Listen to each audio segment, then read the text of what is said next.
You're watching The Experience, Comic Culture and Sales, streaming live daily to Facebook, YouTube, Twitch, and Twitter. You know, I've been thinking about this for a few days now, and it just seems out of character. I mean, really. Would Steve Rogers kiss and tell?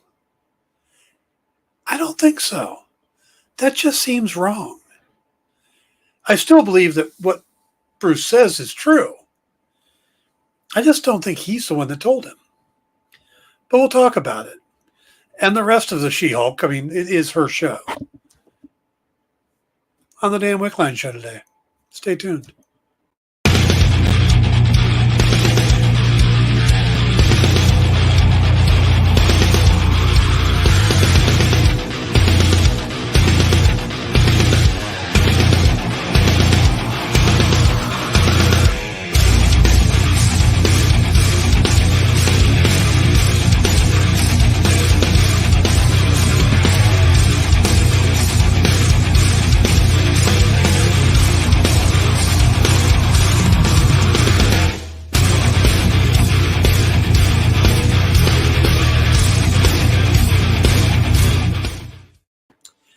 Hey everybody, welcome to the Dan Wickline show here on The Experience. Nope, no echo effect. JD must be sleeping. You can't just pull that on me, man. I got there's a whole different screen I gotta go to. It takes, But I say at the start of every show. No, you don't. Sometimes you go right into it. Just gotta keep you on your toes. All right, guys. So it is Wednesday, November, August. Let's go with August. I like August today. August 24th. And it's a new comic book day. So make sure you get out and check out some of the new books. One of the books I'm highly recommending is called Minor Threat or Minor Threats. It's a Dark Horse book. It's the first issues out today. And it's from Jordan Blum and Patton Oswalt. And I expected it to be kind of a jokey, kind of silly book. And it's not. It is a really good world-building first issue of something unique. It's a superhero world, but it's looked at from the minor villain's point of view and what they have to do to try to keep things normal. It's really clever. It's we talked about it last night on In Stores This Week, and all three of us, myself, Jay, and Kyle the Human Beard, all really liked it. So, and that's his new nickname, by the way, now from going forward. It's Kyle the Human Beard. And that can be taken in as many ways as you'd like, just run with it. But yeah, you should pick up Minor Threats. There's a few other good books. The Deja Thoris fairy tale book was better than I expected. I enjoyed it quite a bit. Book of Shadows continues from Colin Bunn from Valiant. That's really good. I don't know what's going on with Valiant. I see a lot of the press that there may be some, issues there. I hope not. I'm a big Valiant fan. I've done a whole show on Valiant. I would love to write Valiant comics. So I'm hoping they don't go away because I'm still hoping to get in the door over there one day.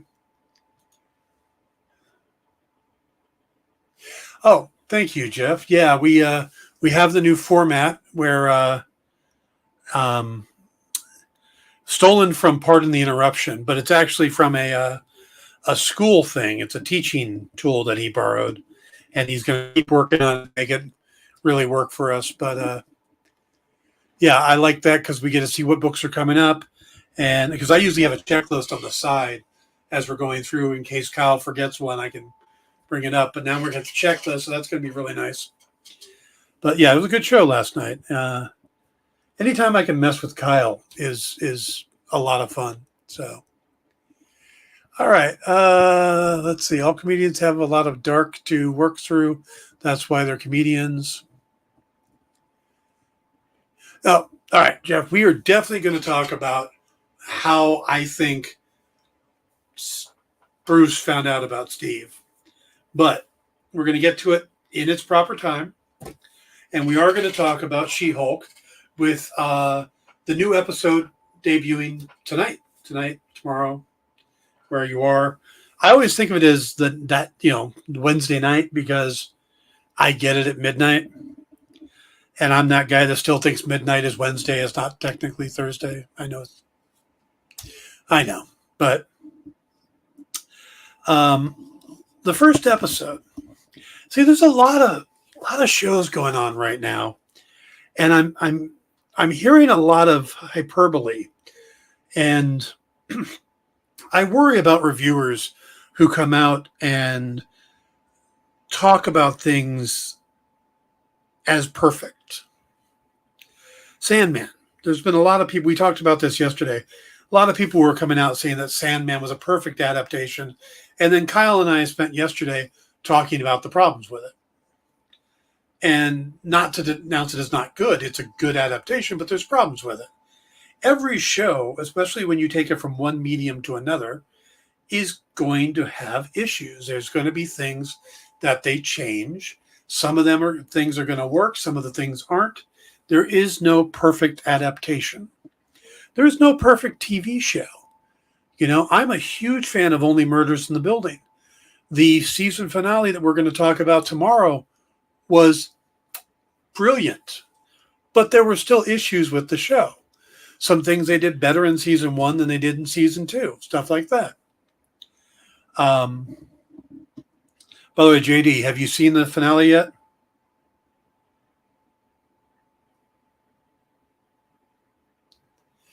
Okay, definitely watch it because I'm going to spoil it tomorrow. And more so than the reveal of the killer is the setup for season 3. So, yeah, I don't want to ruin that one for you. So please watch it. But yeah, so we get to She-Hulk, and there's a lot of BS out there having to do with the show.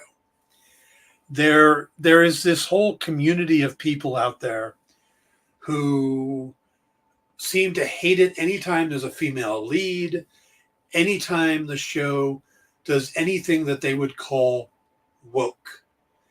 And I hate the term woke because woke is a derogatory term told by people who want to keep us in the 1950s. I mean, that's pretty much what it is.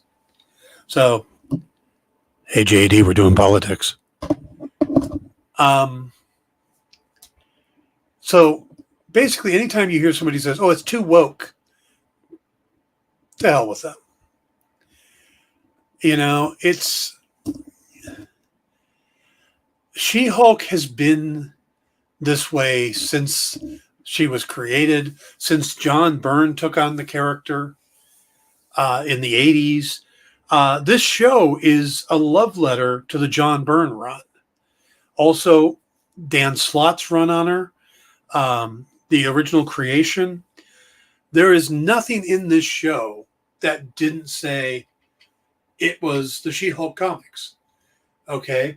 This was a great adaptation of the comics, the attitude, the tone, but also it's a very modern take. So there are moments when they're talking about anger and rage and controlling their rage, and there are things that women deal with in the everyday that men don't. It's just life. It's the way it is. Getting upset because a TV show calls that out is stupid. So, and then they take the time that they're unhappy about it, and they take the time to go out and write negative reviews on websites because of it. Not because the show wasn't good or that, but because it offended their. This is no different than the 1,000 moms coming out against a show when most of them haven't even seen it. They come out against Lucifer when it first debuted before they had a chance to even see an episode because the main character was Lucifer.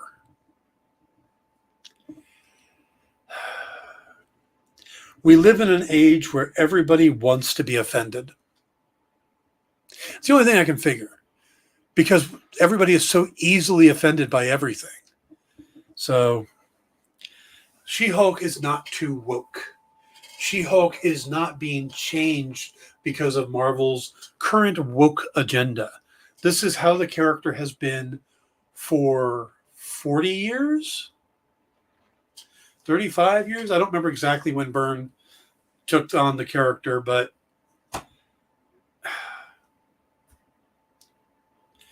watch the show. If you like it, yay, watch the next episode. If you don't like it, move on to something else. Go watch House of the Dragon. Go watch The Umbrella Academy. Go just find something else if you don't like it. Why are you taking your precious time and rallying against something that's just... You need a hobby. You need something better to do with your life. You know?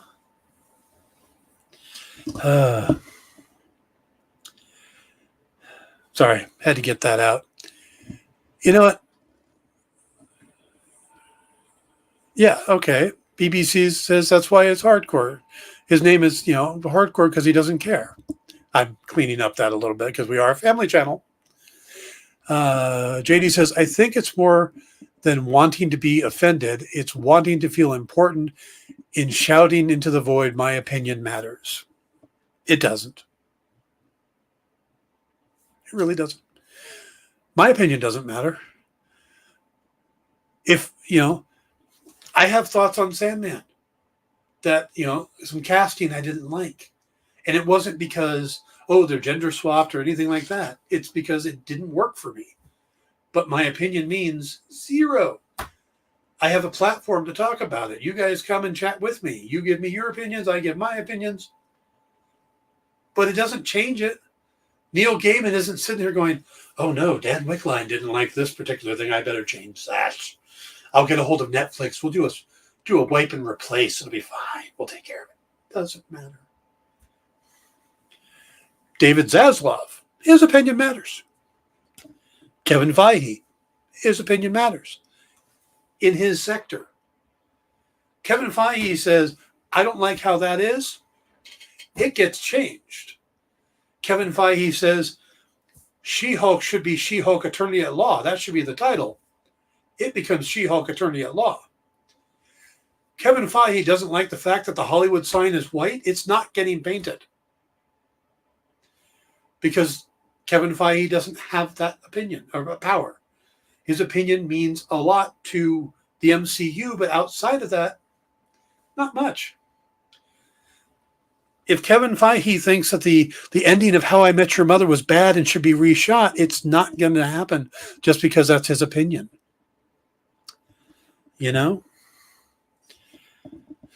I'm sure that President Biden has some opinions on things that he thinks would be wonderful to change.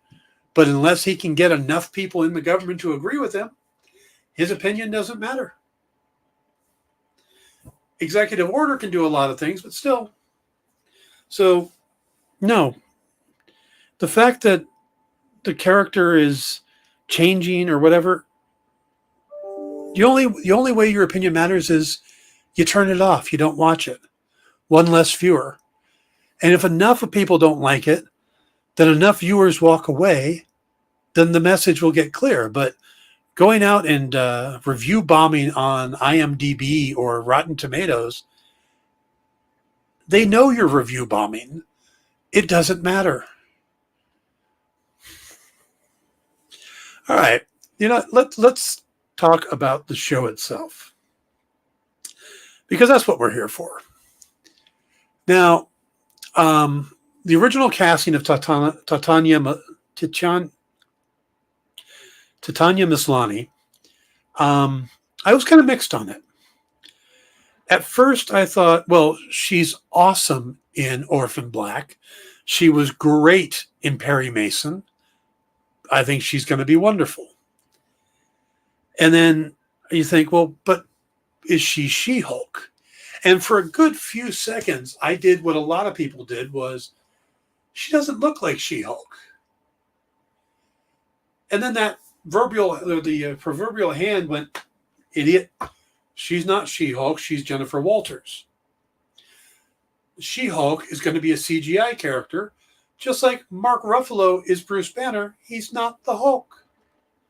He wears a mocap suit, but they add a few pounds to him, a few muscles, some green skin, then they get the Hulk. It's going to be the same thing with She-Hulk. So once that slap on the back of the head happened, I went, yeah, she's going to be great. She's a great actress. And then I thought about the first trailer that came out and some of the CGI effects, and I was like, ew, I don't know, because some of those CGI effects aren't that great, you know? But then I watched the first episode, and at no point did the CGI make me go, ooh. It never took me out of the scene. So, yeah, those were my only two thoughts going into the series. Oh, and the fact that they were doing a comedy law show, because I'm not normally a sitcom guy, but I liked it. I liked it a lot. It was very entertaining, very fun, you know, and the running jokes in there were great. The little Easter eggs were great. And, well, we're going to break down the episode, but we're just far enough into the show. Let's see. JD says it did to me, but mostly when they were in tricky lighting situations. Straight on sunlight looked great. Okay. There were no specific points that I thought that looks horrible. The only one in the trailers that bothered me is when she's sitting at her desk and Wong is in front of her and they're talking about trying the case by the book, and he's like, the Book of Ashanti, and she goes, no, the Book of American Law. And the problem is, it has to do with the fact that it's a female character. If you look at the Hulk, you see a lot of his pores, you see a lot of stubble, you see a lot of creases and lines, all the things that help make the character look more realistic. But you don't want to add those things on a female because it makes them look older. You know, I mean, that's why women wear makeup, to smooth their skin out. Base, foundation, all that stuff is to make it as smooth as possible. So if they did all the things they do to Mark Ruffalo to make the Hulk look right, then we'd end up with kind of an older looking She-Hulk. And that's not what they're trying to do. So they don't have the textures and stuff that they would normally have to help the realism. And that's kind of what I saw in that scene when she's like, you know, the Book of American Law. It just didn't look right. Now, we haven't seen it in the episode yet, so maybe they still play with it. Who knows? But like I said, there was no point that I went, oh, you know, that, oh, the CGI looked horrible. It kept me in the story. There was one point where she hugs Bruce, or hugs the Hulk, and she steps back and she kind of keeps her arms out wide for a little extra length of time. That seemed a little awkward, but that was it. That's about the only, I mean, the fight scene, all that stuff, but we're going to get into that. Let's go ahead and take our first break, and then we'll come back and break down the episode. So stick around. Join the party. Head over to our link tree to find all the links for everywhere the experience is all the time.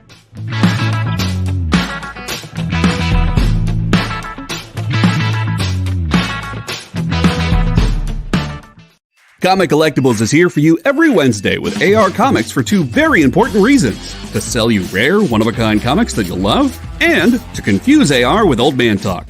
You see, Rex and John are, how should I put this, ancient as the roots of the mountains. So every week, Rex and John fill in AR in yet another area of pop culture that he missed because he's too young, just didn't have the time, or just really doesn't care about. It's a real public service they provide. Come buy some super rare and unique comics, while old men explain long-dead sci-fi shows to a younger man making that confused puppy face.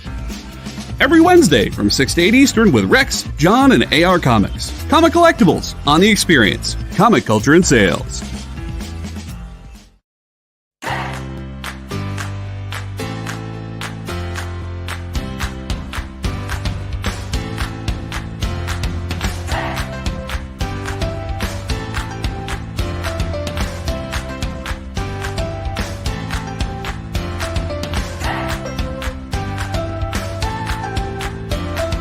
There's something for every imagination at your local comic shop.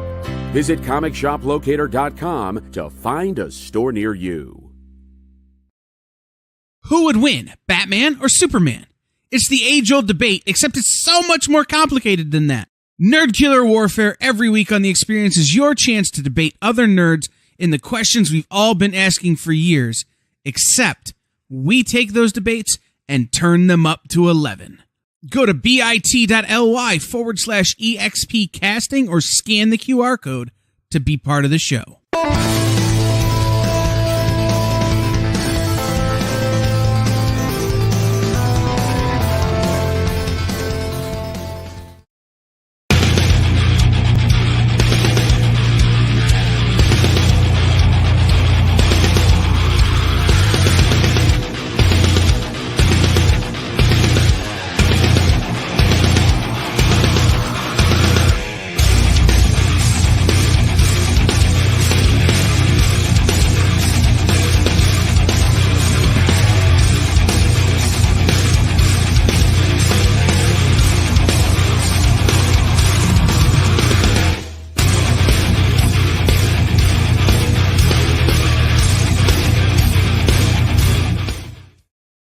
Hey everybody, welcome back to the damn Wickline show. We are talking about She-Hulk.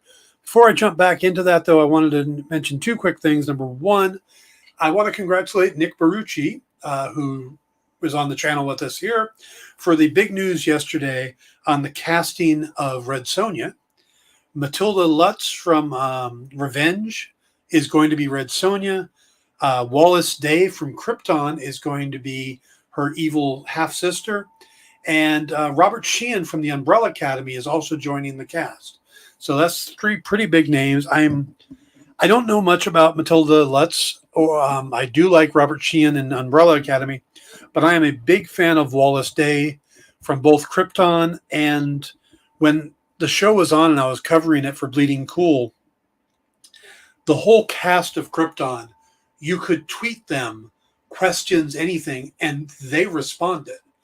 All, Sean Sippo, all three main characters did that. Wallace Day was one of the best. And what's funny is when it was announced that Ruby Rose was leaving Batwoman, I tweeted her because she was showing a workout saying, I got to get in shape or keep in shape for any potential projects. So as soon as that was announced, I tweeted her. I went, here's an opening. And it became my biggest tweet ever because she responded with, oh, I'd love that job. Then, of course, months later, she joins the cast as the new Kate Kane. So I love to see Wallace Day joining the cast of Red Sonja, and I love seeing Red Sonja getting picked up. I know that writer Gail Simone is an executive producer on it. Nick will also be a producer on it, executive producer. So this is great. Can't wait for that to move forward. And the other thing was the realization today, growing up with the new movie, the Elvis movie having come out, I grew up, my mom was a huge Elvis fan. When Elvis died, she just sat there and cried just the whole day. So I knew how important Elvis was to her when I was like 9 years old. And you grow up with Elvis, everybody referred to two periods of Elvis. There was young Elvis and old Elvis. The jumpsuit doing Vegas, overweight Elvis. But he was always old Elvis. I realized today, I'm 10 years older than old Elvis. I'm 10 years older than Elvis was when he passed away. That just makes me feel really old. Yeah. Really old. Okay.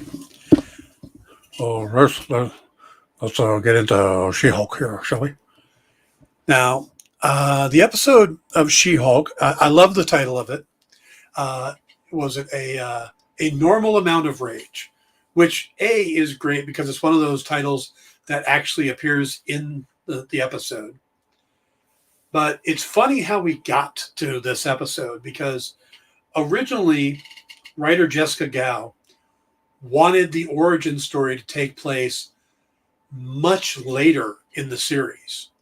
We weren't going to see how she became She-Hulk until like the 8th episode of 9. Well, I don't know if it was test audiences. I don't know if it was Kevin Feige, but something came along and they went, no, we're going to have to put that early on. And they kind of address that, because we open up with Jen practicing her closing for a court case in front of green walls, by the way. Just, I love the fact that they actually put green walls in her office. But as she's giving the case to, or practicing her closing with her friend Nikki, who's played by Ginger Gazaga, and Dennis, her kind of rival, played by Drew Matthews, she's doing this thing, and it seems this very prescient closing, because it talks about having power and using the power to help people rather than just ignoring who you could help. And even though they're talking about a corporation, it could easily be anybody who has superpowers that refuse to help anybody. So I thought that was kind of interesting. But she, of course, breaks the fourth wall early on. I'll get to that in just a second, Edward. So, and when she turns, she says to the effect of, we're going to tell you the origin because you won't really be able to concentrate on anything else until we do. So I think that was a little nod to the fact that they literally had to move the origin up, because, like I said, it could have been test audiences, could have been Kevin Feige. I don't know, but Jessica Gao has said that originally it was going to be episode 8. So we then cut to her and Bruce driving in the country. It's Mark Ruffalo and Tatiana Maslany. And a Sakaar ship drops down in front of her and causes them to go over the side of the road. Now, a couple important things here. Number one, the Sakaar ship is the same as the one that they were flying around in Thor Ragnarok.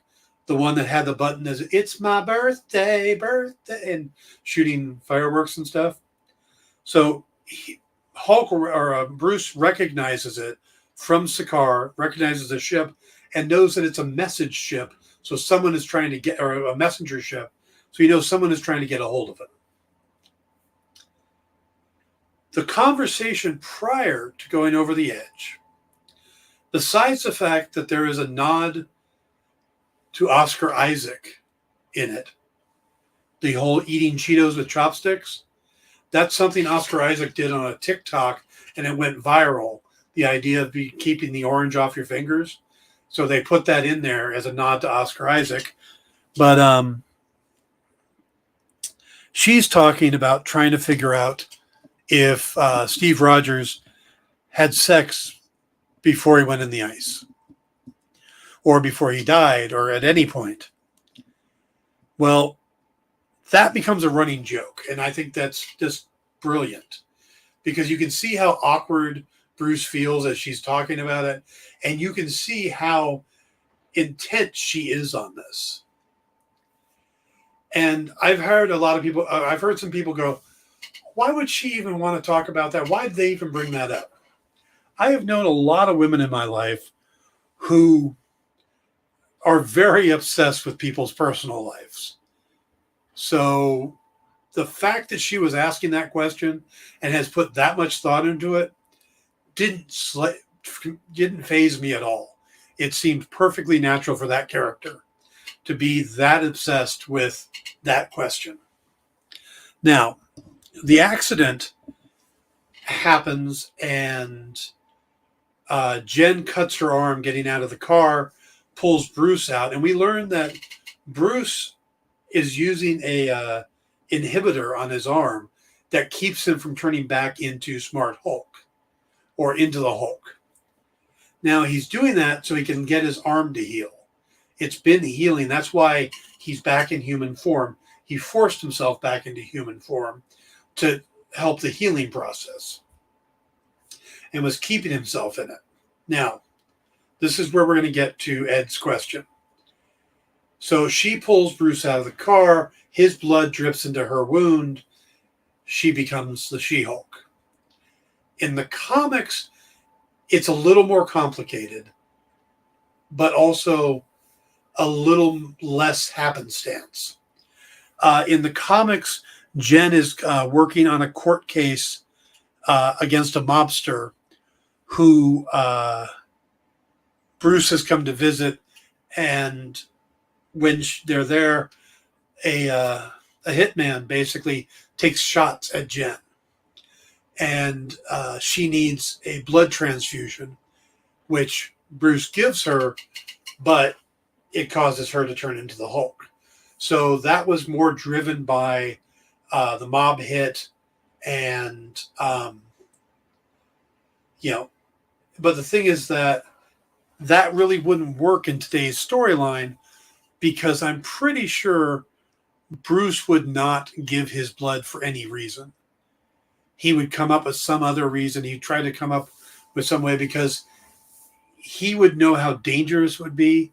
He would, I mean, the fact that her body accepted the blood and actually processed the gamma is very different. So he didn't expect her to live through that. So yeah, I don't think he would agree to a blood transfusion on any circumstances. So this more happenstance blood transfer makes more sense. And that's how she becomes the She-Hulk. Now, it's interesting that because the show moved the origin story up, it's possible that the amount of time they had to do the special effects shrank. So it seems like they did a few things to save on special effects budget. Like, we don't see her transform immediately. We see it very blurry on the edge of a car, the side of door of a car. And we just see like colors and shapes, but not really. And then she runs off in the forest. Now, I know they have an actress who is the body double for She-Hulk, this very tall, very big woman. So it is possible that there is no CGI in most of that. I mean, they probably just CGI'd the shape onto the door, and then they had the actress run into the forest. They probably gave her a green wig, covered her arms in green, did more practical, just like the Hulk's transformation. When Banner starts to change, that's a practical change. You know, that's like the old Wolfman thing where he's, and then they digitally enhance it, but it's not pure CGI. So I think there were certain shortcuts they did. Just like a few minutes later when we see her at the bar, and she, I love that she goes in there, and the girls walk into the bathroom, see her in tatters like that, assume, who did this to you? He ain't gonna get away with it. Oh my God! And they just start taking care of her. I thought that was a great scene, and then when she asked to borrow a phone, they're all like, like 4 phones pop out. So, but then she goes outside and starts getting hit on. And if you've ever been to a ladies' night at a bar, especially a rural bar, you'll find out that there's probably about 4 women in the entire place and 37 guys. So the ratio is very lopsided. So the guys tend to become very aggressive. Like in that scene. But when she transforms, we get just a quick second of her as She-Hulk, and then this flash of Bruce running by and tackling her. So again, very little CGI in all of that, because they're going to have to do a lot of CGI the rest of the time. So I could see why they did that. And then what we get for the rest of the episode,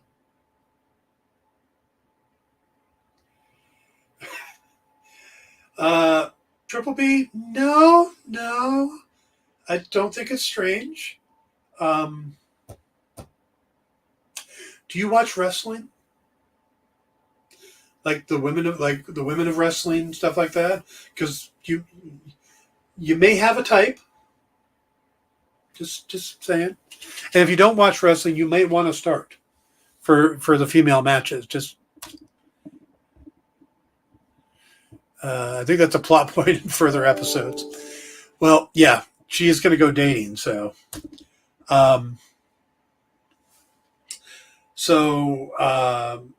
what we get for the rest of this episode is a lot more information about Bruce, which I think is great. I mean, because we had the first Hulk movie, but we really haven't spent a lot of time with the character since then.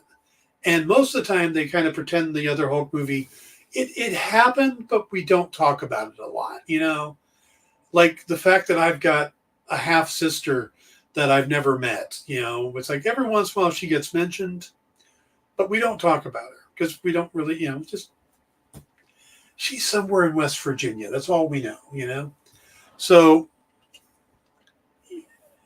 that's kind of how they treat the Hulk movie.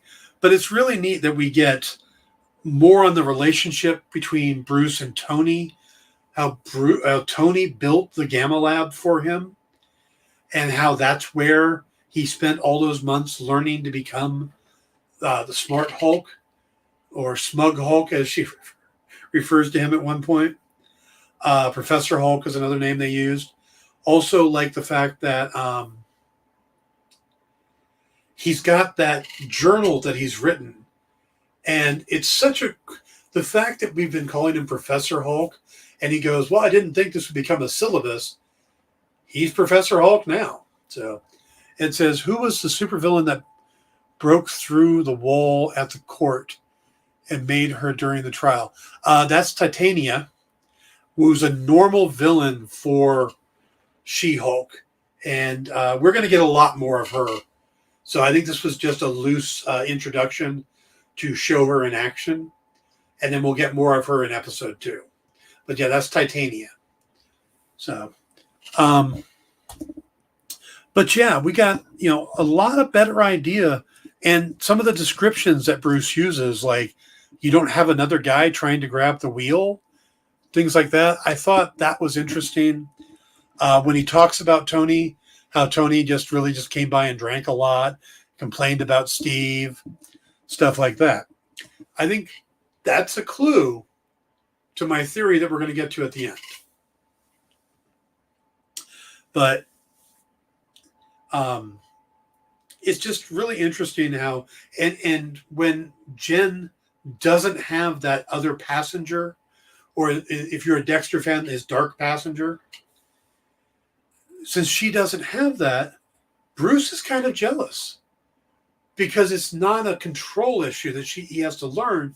She picks it up pretty quick. She starts controlling her changes. She can keep her anger and rage in control. And of course, there is the part where she talks about how she spent most of her life having to deal with controlling her anger and her rage. So maybe that's why she's dealt with it better, where Bruce was an abusive childhood and has to push down a lot of that feelings and emotion. So in a way, that's kind of what the Hulk is a manifestation of all that emotions and feelings that he pushed down. So this is where Doc Samson would have been a great addition to the show. You know, being a psychiatrist, he probably could have nailed that pretty quickly. But yeah. So I think that's kind of interesting. I love the interaction between the two.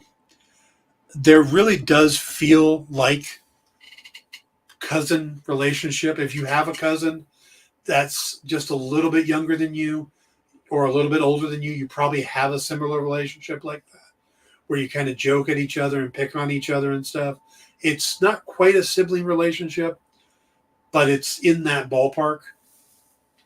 So that was really neat to see. We do get a name drop of Clem. What was the name? There's another cousin, and I don't know if that's Jen's brother or just a third, a cousin from a different family who is supposed to be a genius. So it'd be kind of interesting to see if that character pops up. But we do find out that most people can't just take Bruce's blood or the gamma in Bruce's blood. Maybe that explains the leader, why we got Samuel Stearns. The blood got his system, started changing him, and then we haven't seen him. But something tells me that character is going to come back. Actually, I really like that character. So, and that actor is really good. So Tim Blake Nelson. I'm hoping they bring him back. He was supposed to be in the sequel for the Hulk that never happened. But and in this scene, we also find out that Bruce acknowledges the spaceship and what it is, and that could be an Easter egg for a future Hulk movie, because in 2025, Marvel is supposed to finally get the rights back to be able to do a Hulk movie without having to pay Universal for distribution. So that we may finally get a World War Hulk movie, and that would be great. I love the interaction, playfulness between the two, the little air horn thing to wake her up. Those were all really neat scenes. The fact that he's got the T-shirt and stuff all laid out for her in the beginning shows that he understands what she's going through. And so is the comics, are Hulk and She-Hulk cousins? Yes, they are cousins in the comics as well. They share certain genetic markers that allow the processing of the gamma radiation. So yeah, there is genetic connection between the two.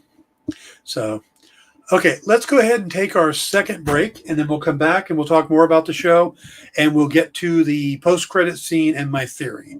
So stick around. We'll be right back. Did you know that every Experience show, including some exclusive content, streams on Twitch? Check it out, twitch.tv/the_EXP. Or just scan that QR code.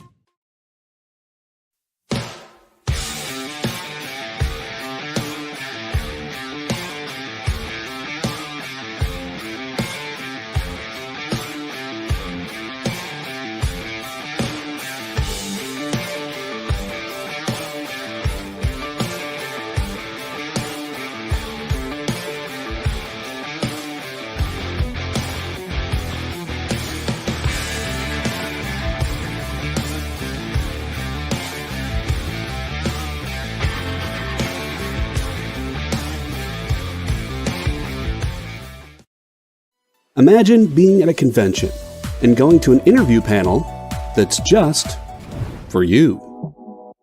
No bustling crowds, no hours-long lines, just you, the moderator, and your favorite comic book creators. Well, this is pretty much that. Miss Jen sits down every week with 2 comic book creators for a live stream interview about their latest work, and you can ask them whatever you want.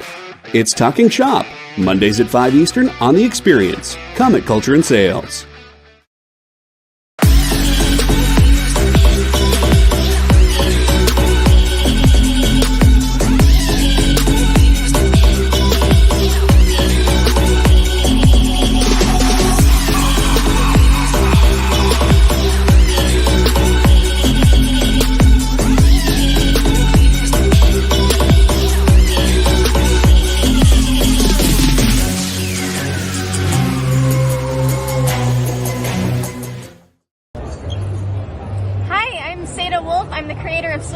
And you're watching The Experience.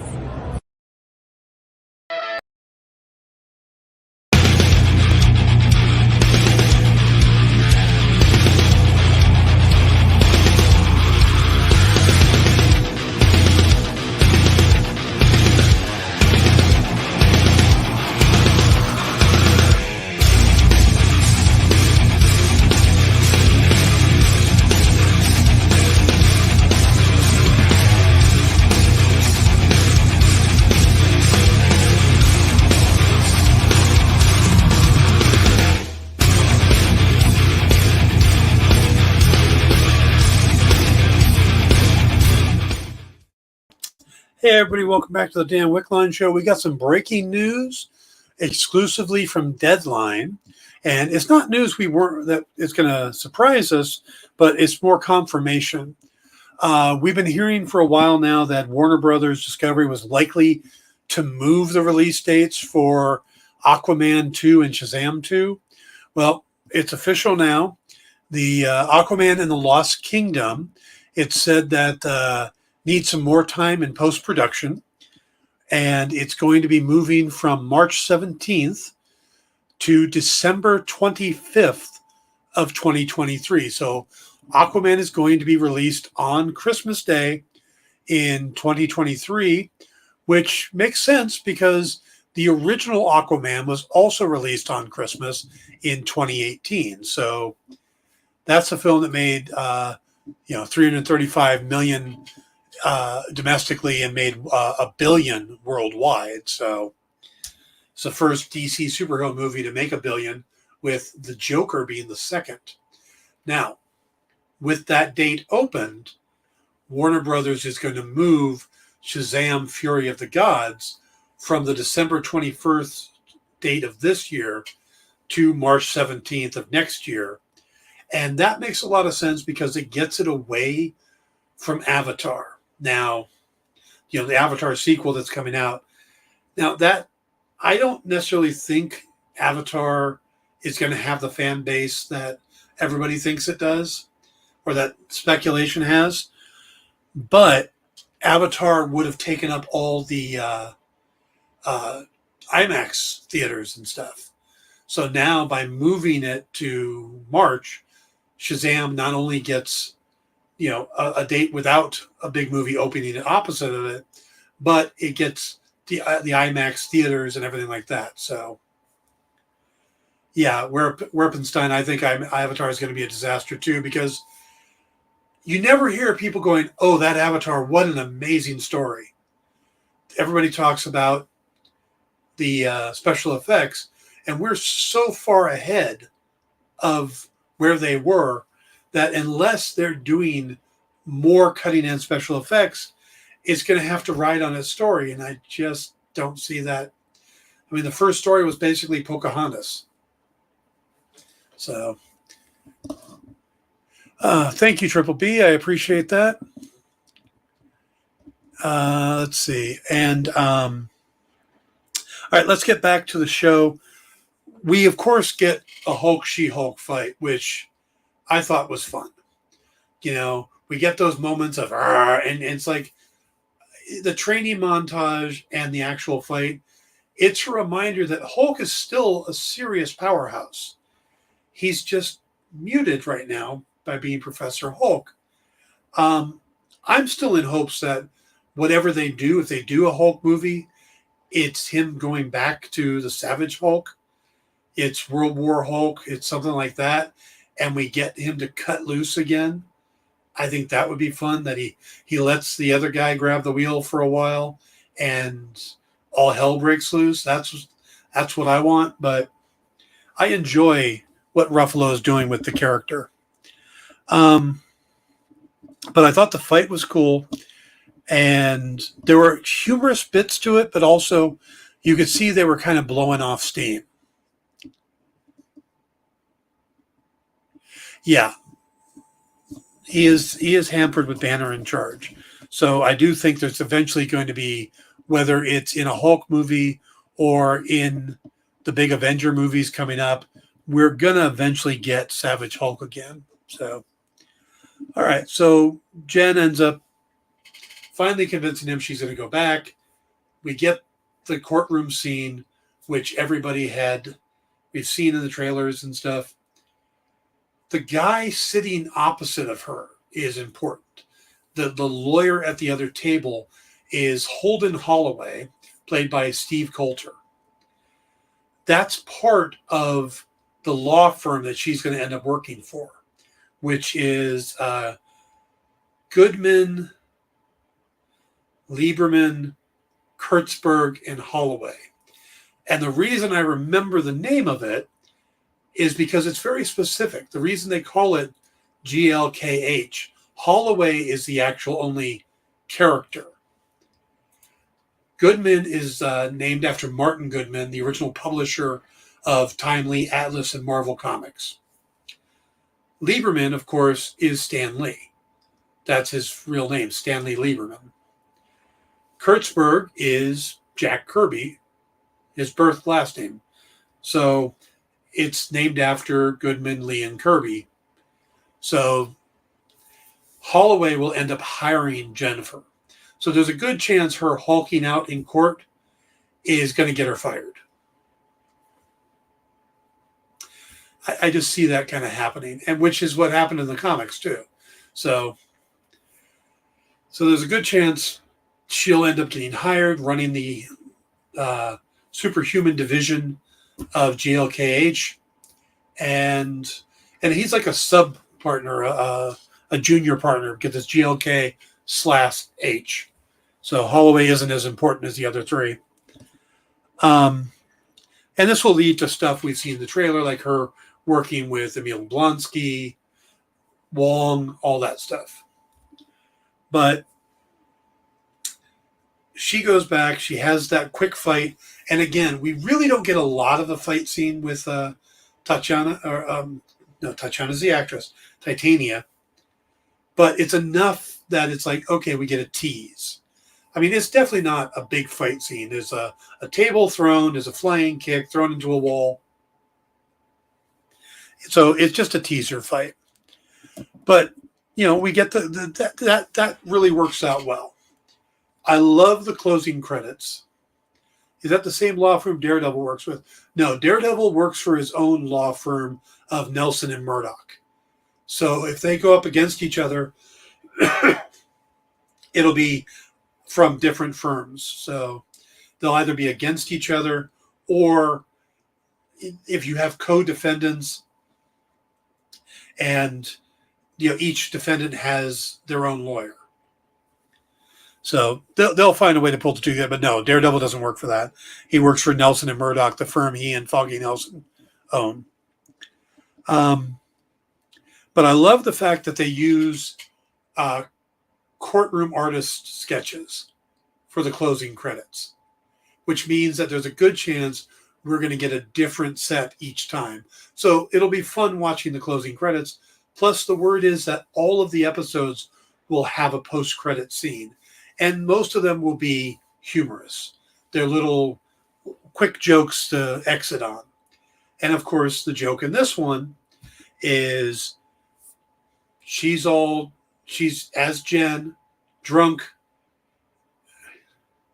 Yeah, the roommate and I couldn't stop laughing. We had to watch it 3 more times. And it's her pretending to be drunk to get Bruce to admit that Steve Rogers lost his virginity to a girl in 1943 while he was on the USO tour.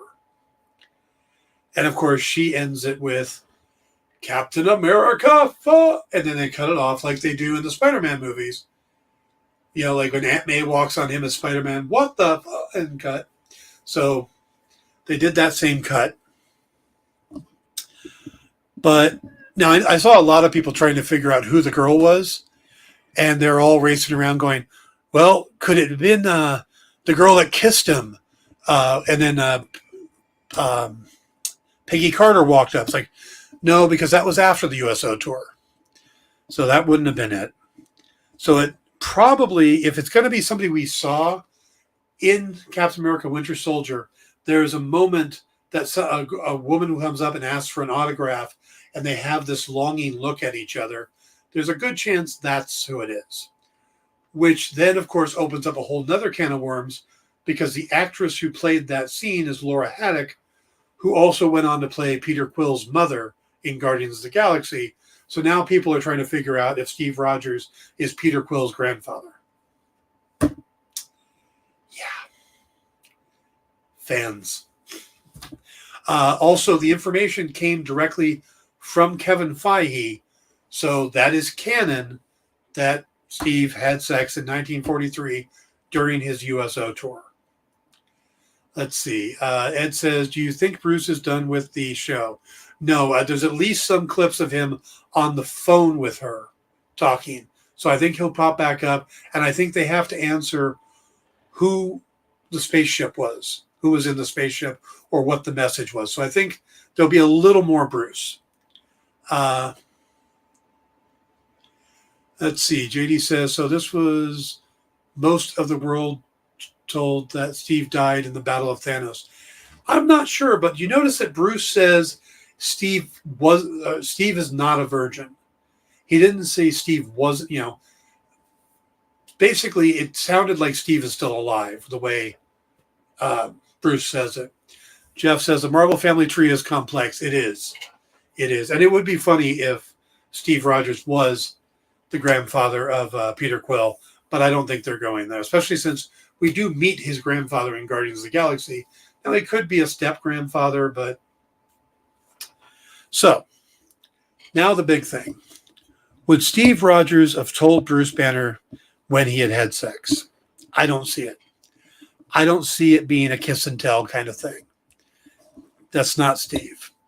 Steve would not talk about that stuff. It's not his era. There's no bragging in Steve Rogers. So how would Bruce know about this? Well, they kind of tell you about it. They kind of set it up in all the movies. What is it that Tony complains about?